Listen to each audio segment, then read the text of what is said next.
Now, another way to do a search is when you're not quite sure of all of the words that go in between a particular multi-word keyword, then you'll want to do what's called a wildcat search. And you can do a wildcat search by using the asterisk. So what we're going to do is we're going to take a look at the term as it is. You'll see that right now it's giving us 11 million results. We are going to now change this to an asterisk. We're going to put the asterisk at the beginning. I'm going to put the asterisk at the end. And then we're actually going to then hit send. You'll notice that the results increase because what we're doing is we're widening the search and we're saying to Google, we're not quite certain if those are all of the right words in between. So what it tries to do is it tries to give a wider net and a wider set of results. And what you're going to see is that you're going to have a different set of the first 10 results in actuality to look through. So again, when you don't know quite what the terms are or you're not quite certain of them, use a wildcat search and the asterisks. Okay, so with that, thanks, and I will see you in another video. Welcome back. We are now going to look at the range operator command. And in order to do that, what we're going to do is we're going to modify low-carb dieting. Now, the range command doesn't have to be used along with another search term. It works all by itself. But we're going to exemplify this by writing in the term 2015. And then we're going to use the range command, which is basically 1 period, then 2 periods. And then we're going to write in here 2017. And basically what we're doing is we're looking for search results that fall between this range. So we're going to go ahead and we're going to click this link. And again, you're going to get a different set of results. Now, we could change this. We could do something that would be 7 to 30, and then we could write days. And so you'll get all kinds of ranges, 7, 8, 23, anything numerical to modify your search within this range. So again, it's a great way of being able to limit your numerical choices if you're going to put them in the search bar. Okay, so with that, thanks, and I will see you in another video. Welcome back. Now in this video, we're going to take a look at the search operator's quotation marks. And so when we start with the term, and let's use the term low carb dieting, you're going to get a certain number of results. One thing that we can do is we can add quotations to the beginning and end of the entire set of search terms. And what we're telling Google to do is to look for this term in particular or these 3 words together. And so what we're going to do now is we'll notice that we've got 661,000 results. We're now going to use just that term. And you'll notice that we have narrowed down the results significantly to 93,400, and we have a more defined set of terms. So the very first thing that you'll want to do is you'll want to use quotation marks as your search limitation. Okay, so with that, thanks, and I will see you in another video. Welcome back. We are now going to look at the piping command. And the piping command functions the very same way as another term that we could use, which would be the OR command. And what we do is we actually put in a pipe, which is a straight line inside of our search results, and then we're going to put in another similar term. So what we're going to do is we're going to tell Google, look for low carb dieting or keto, and it's going to bring us back the most relevant results. Now what we're going to do is we're going to hit send, and you're going to notice a certain number of results. Now what would happen if we took the pipe out? Would we get different results? And you'll notice that we do. In fact, we get 4 times as many. So using the pipe is a way of saying OR to the search operator and then giving us a more defined set of results. Okay, so with that, thanks, and I will see you in another video. Another way to find relevant information is to find domains that actually have your keywords in them. And what you can do inside of Google is you can actually use the parameter all in URL. And basically what you're going to do is write in the word all in URL. Then you're going to put a colon there. You're going to put a space there. And then you'll click enter. And then once again, you're going to see a different set of search results. And you're actually going to see sometimes pages or subdirectory pages that will have your information. So again, these are going to be different search results. They're going to be highly relevant. And typically the first searches are going to be the most relevant, and they're going to be searches again that would not normally appear in a typical Google search if you were looking for relevant information. Okay, so with that, thanks, and I will see you in another video. Welcome back.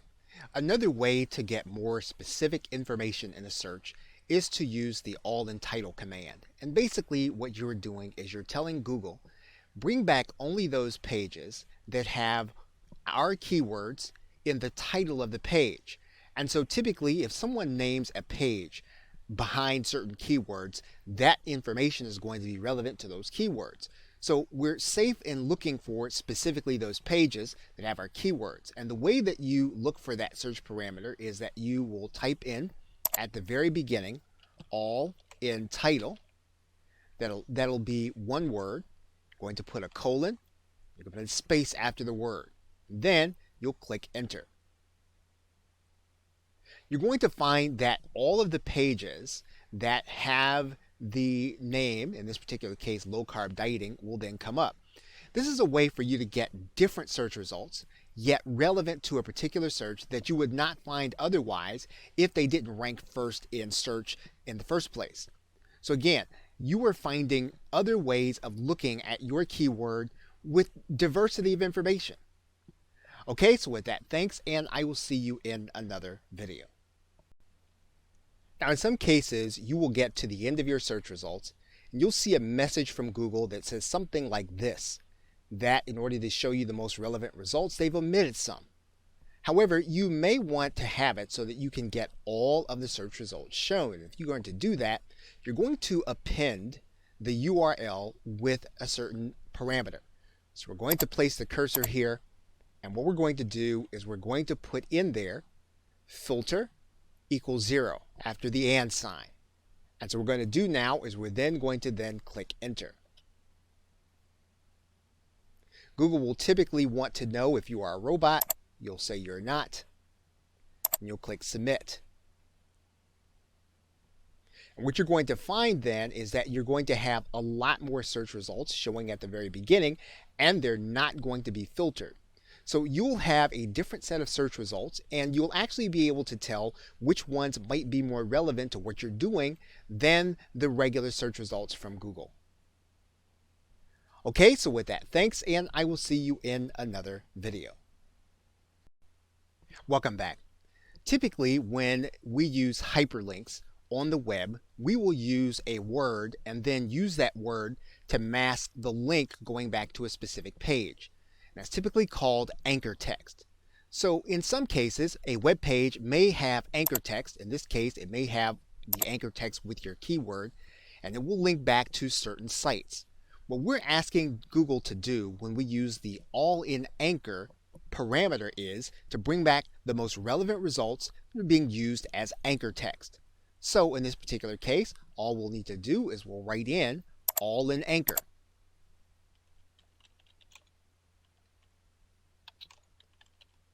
Then we'll click a colon, and then we will hit enter. Now, once again, you're going to see a different set of results and a different set of top 10 results. You are looking at those sites that are being linked to using the anchor text with our keyword. It is another way and another view of getting relevance, and for you to see another website that might have valuable information for your research or for competitive research. Okay, so with that, thanks, and I will see you in another video. In conclusion, we are now looking at research.google.com, and there is a certain subset of this site that will give you access to the published papers from individuals working at Google. And quite a bit of the work that Google does is research. And you can actually go to look for your search term to see if there is any research significance through Google. Now, of course, you may have to broaden your term or you may have to narrow it down, but you will typically be able to find that there has been some research done in proximity to a topic that you are looking at. So in this particular case, we're going to write in low carb. And this may not be of significance, so we might have to broaden out the search. And you'll see 19 published papers from individuals from Google. Now again, this doesn't mean that it will have direct relevance in terms of the research that you're doing, but it will give you insight as to what the people at Google are doing around your search term and how it relates to how it's being treated in the index. Most of the research is machine learning as well as marketing, but occasionally you will find some research that is behavioral in its approach. Okay, so with that, thanks, and I will see you either in another video or in another course. Welcome back. You can actually restrict your search based on the file type. And in order to do that, you're going to put in a certain search command. And the command is file type with a colon. Once you've done that, what you'll do is you'll put in the file extension that you actually want Google to actually search for. And the only results that Google will bring back will be those results that have the file type that you are looking for. In this particular case, we are looking for PDFs, so we're going to go ahead and click enter. And so you'll notice then that the only results that come back are going to be PDFs. So if you're looking for PowerPoint, you can do that. Maybe you're looking for the old PowerPoint. Or you can even look for a Microsoft Word document. So as long as you know the file type, you can actually limit your search by that file type by writing in file type, colon, and then the file type you are looking for. Okay, so with that, thanks, and I will see you in another video. Typically, when you are doing a search, Google will attempt to bring you the most relevant results. And in some cases, it may or may not bring back the exact word. In this particular case, you can see that where the search term is dieting, and in some cases, Google brings back low-carb diet, believing that this is most relevant.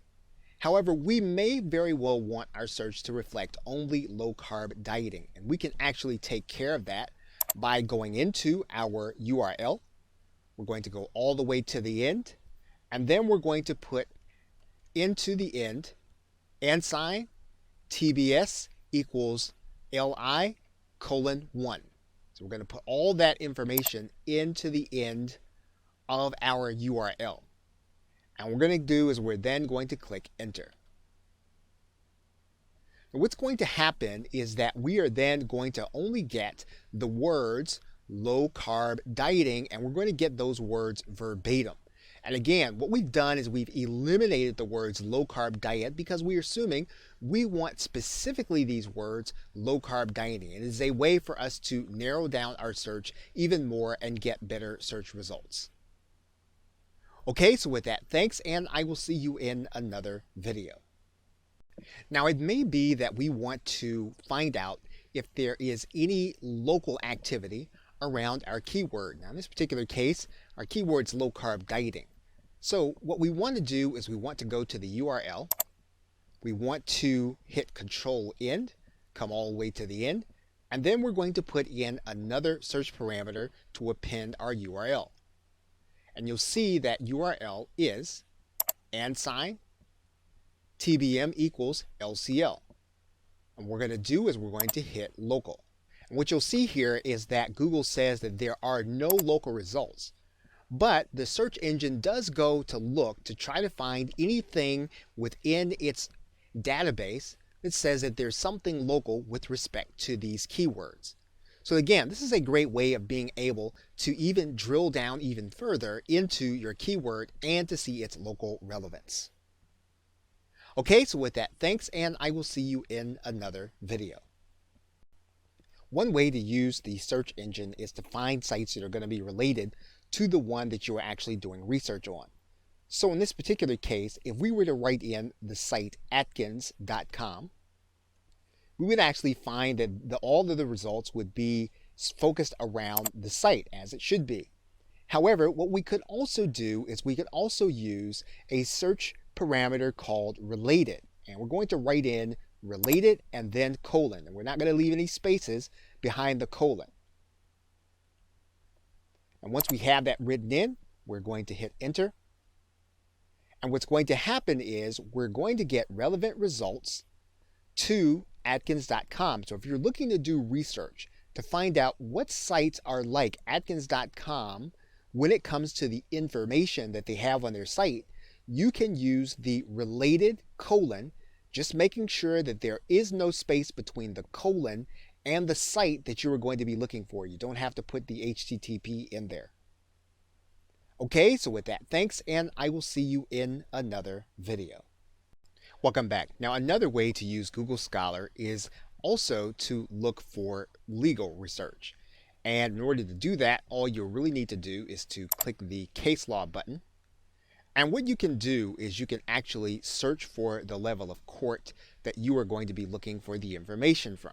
So, for example, if we wanted to select a certain court, we can actually select that court inside of Google Scholar to modify our search results. And then what we're going to do is we're going to put our search term in the box. So in this particular case, we're just going to put in dieting to see if there is any case law regarding that. And you'll notice then that we have case law that is related to dieting. Now, of course, we'll want to narrow this down and we'll want to use our search operators, but this is a very good way of being able to do research behind the scenes on certain topics. We can also search for topics at the federal level and or at the state level. So what you want to do is you want to narrow down where you are looking for law or precedent and then do your search within Google Scholar. Okay, so with that, thanks, and I will see you in another video. Welcome back. We are now going to look for different search results using the same term. Now, in some cases, you may find that the numbers may not necessarily be different, or they may not necessarily coincide with finding what look to be more limited search results. What we're trying to do is to find more relevant search results. So in this particular case, we're going to use the term all in text. And all in text actually is written in at the beginning of a search term, and a colon is used. You can actually put a space in there. What's going to happen is we're going to hit enter, and then we're going to get a different set of search terms. And what we're saying is that we want these three terms to definitely be on the page. Now, we can also use a similar term, and we can use the term in text. Now, in text is slightly different. You're going to notice that the search results are actually going to change. And so in this case, making sure that you eliminate the space in between the colon and the actual words will make a difference when you're using the in-text command. So again, what you're trying to do is you're trying to get a limited number of more relevant results. And these terms, you're saying to Google, show me the results, but only if they have all these three words together. Okay, so with that, thanks, and I will see you in another video. Welcome back. Now, another way to actually look at our search information is to get more specific about where the words need to appear on the page. And we can use the around command in all caps so that we can determine the distance between terms that a word can appear. Let's take a look. So for example, we would use the term around in this case. We would use all caps.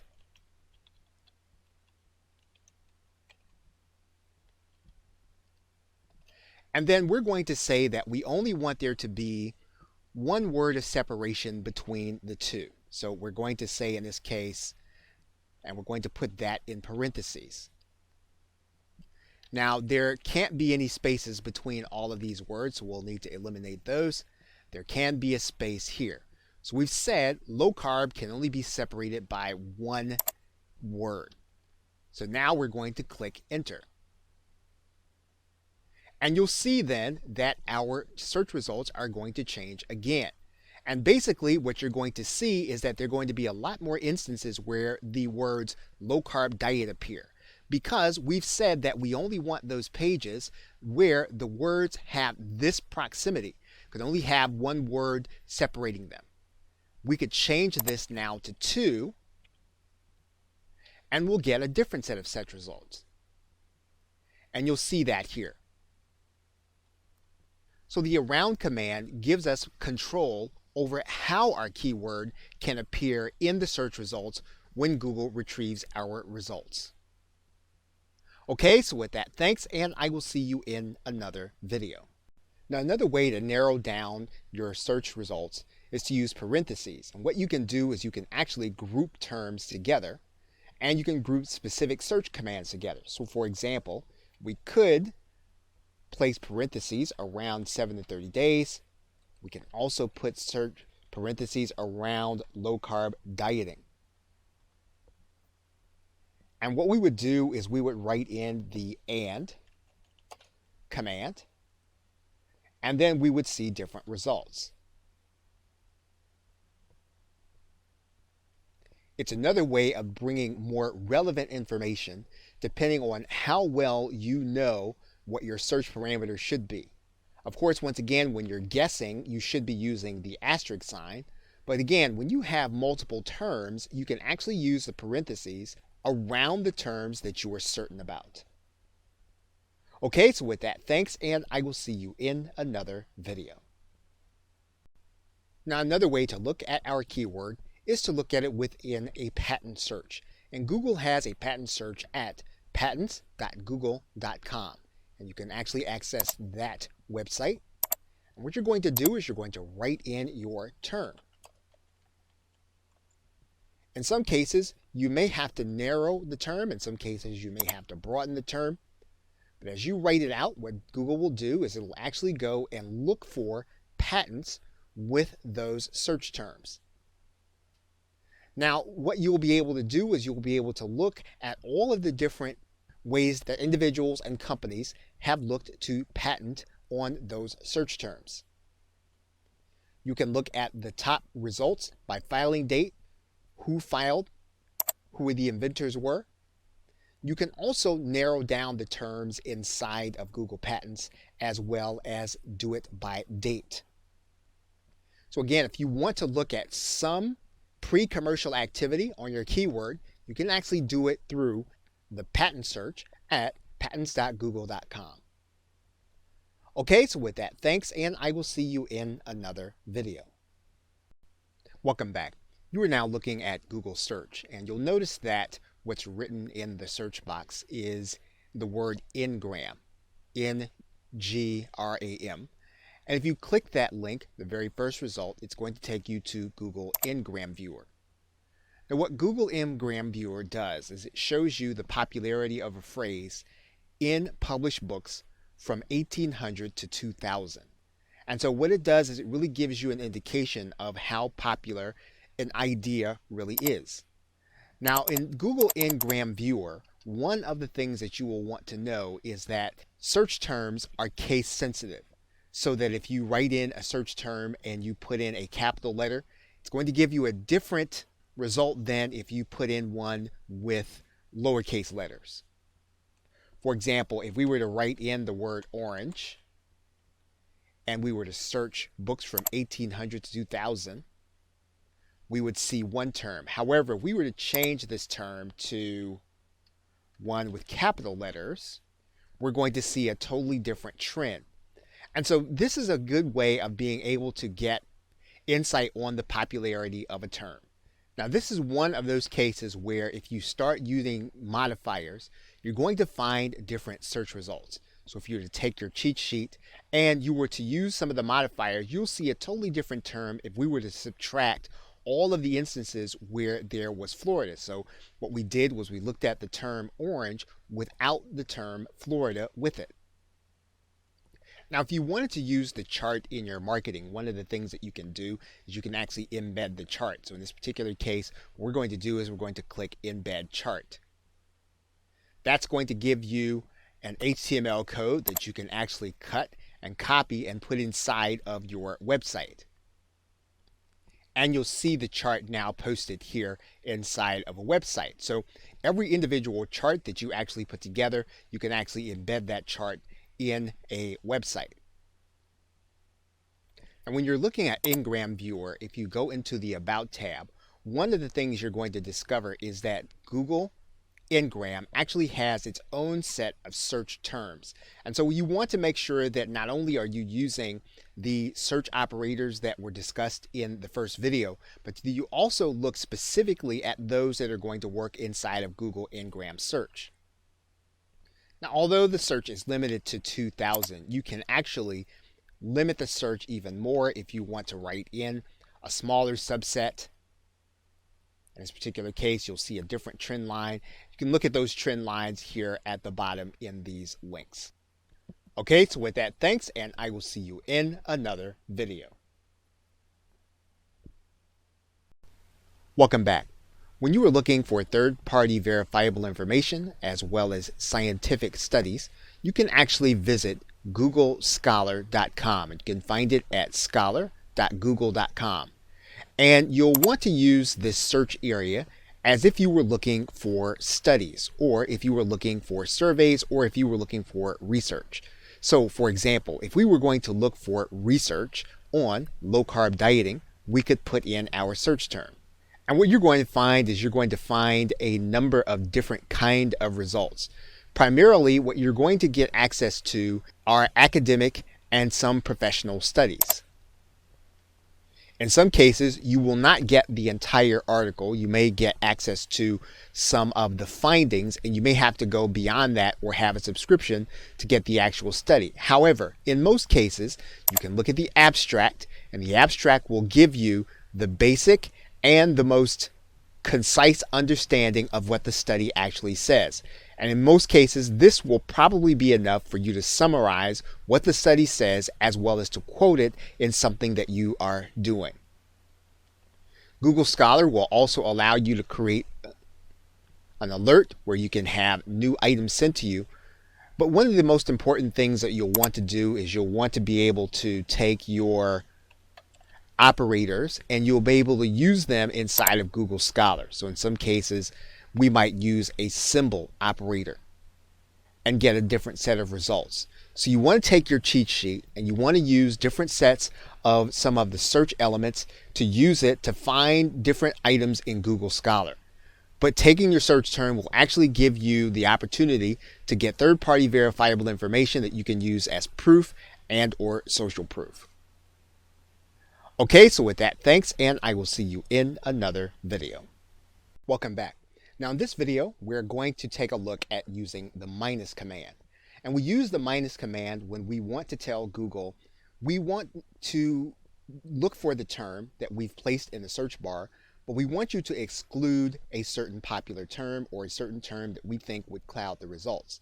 So in this particular case, we're going to go with the term low-carb dieting, but we're going to use the minus sign, and then we're going to put in another term. And then we're going to hit enter. Now, what you'll find is that you have some advertisements, but once you actually go past the advertisements, you're actually going to be able to go past into the set of results, and the set of results that we have will not have the term that we placed behind the minus. So this is a good way of getting another view without certain terms at a glance. Okay, so with that, thanks, and I will see you in another video. Welcome back. Now we are going to look at the AND command. And what we are telling Google when we use the AND command is to only bring back results if we put in the terms that have everything that we put around the AND command. Now when you do this, you must use the AND the AND has to be capitalized. So all of the letters have to be capitalized, and we then must write in the second term. So everything that's going to come back will actually come back will only have sites with these two results in it. So we're going to actually go ahead and hit enter. And you'll notice then that all of the results are relevant and they have both terms together. So this is a great way of being able to combine ideas, but to only bring back those sites or those results that have all of the ideas involved. We can actually add in a third term. What you'll notice is that the results get smaller because we're saying only bring back the sites with all of these terms together in the same site. Okay, so with that, thanks, and I will see you in another video. Welcome back. You are now looking at Google Books Ngram Viewer. You can visit this site by books.google.com/ngrams. It's spelled a little weird. You'll have to type in the letter N, then Grams. And basically what Ngram Viewer does is it calculates the popularity of a term within books from the years 1800 to 2000. So in some cases, you may find that your term may have been part of a published book, and you can write in your term, and it is another view of just how popular the term is. And so we can write in our term, low carb dieting, then we can click enter. And actually, you'll see that this was a term that did not appear before 2000. And so what we can also do in some cases is we can change the case, although that probably will not necessarily change this particular term. Now, of course, if we were to just use the term dieting, that word would probably appear lots of times in the course of the last years. And you'll notice that the term really picked up in popularity after the 1960s. So again, this is just another way of getting another view of your keyword. And if your keyword was one of those terms that would have been used prior to 2000, you may be able to get some insight on it.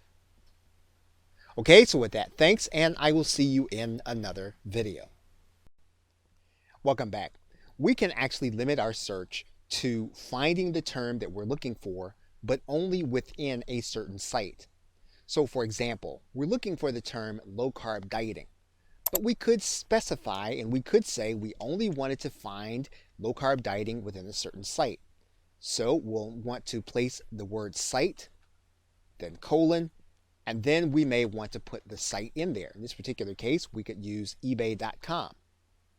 We'll click enter, and the only results that are going to come back are going to be those from ebay.com. And we can actually do that with any top-level domain as long as we have the site term that we want and then the site that we are looking for.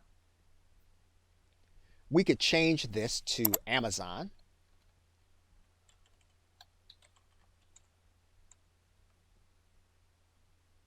And you'll see that the only results that are going to come back are going to be those from Amazon. So what you're telling Google basically is go to the site that I specify and then find my search terms. It's a handy way of being able to locate items or locate terms within a specific site. Okay, so with that, thanks, and I will see you in another video. Welcome back. You are now looking at the search term, Think Insights. And there is a website that Google has called Think with Google. If you go to thinkwithgoogle.com, what this site actually is it gives us the marketing significance of certain topics in internet marketing as well as marketing in general. So what we can do is we can always look at our term in light of some of the research that Google has been doing. All we'll need to do is to use the search and then write in our search term. Now, it may be that our term doesn't have any particular relevance, so we might need to broaden it. And in this particular case, we might have to broaden it again. And what we'll start to see is that there is insight on broader terms when it comes to marketing from Google's perspective. Think with Google is divided into three basic areas: consumer insights, marketing research, and advertising channels. So if you want to understand your search term from a marketing perspective, you'll want to go to Think with Google and then place it inside of the parameters. And then if you don't find it, continue to broaden the term until you find the basic structure of where Google intersects your term. Okay, so with that, thanks, and I will see you in another video. Welcome back. Now in this video, we are looking at Google Correlate, which is actually a subset of the site Google Trends. And basically what Google Correlate does is it gives you an idea of what search term actually runs in parallel in popularity to your term. You can actually look at the term over time. You can actually look at the term geographically also. So for example, if we were to look at our term low carb dieting, we'll be able to look at which search terms ran parallel in terms of its popularity also close to low carb dieting. We can also look at it not only over time, but we can also look at it geographically. So we can look at which terms actually ran together with low carb dieting and which states those terms were most popular. So again, this is another view of our search term, and it's a way of being able to look at how popular a term is relative to other things in a particular area. Okay, so with that, thanks, and I will see you in another video. Hello and welcome. Now we are going to take a look at how we can use Google search terms in order to find different views of the same information and yet access the database in different ways to get different points of view, and in some cases more limited information, and in some cases more detailed information. So traditionally, if we had a search term such as dog training, we would scroll down through the local results and we'd see at least 10 results that we could use. Now, Google Advanced Search allows us to use different operators and different terms so that we would be able to use the very same words, dog training, yet find different information. So in this particular case, we would take some of the operators like quotations, and we would find that the search would be absolutely different, even in local results. So we're going to take a look at some of these operators as well as take a look at some of the other sites that we can take different views of the same information. Okay, so with that, thanks, and I will see you in the next video.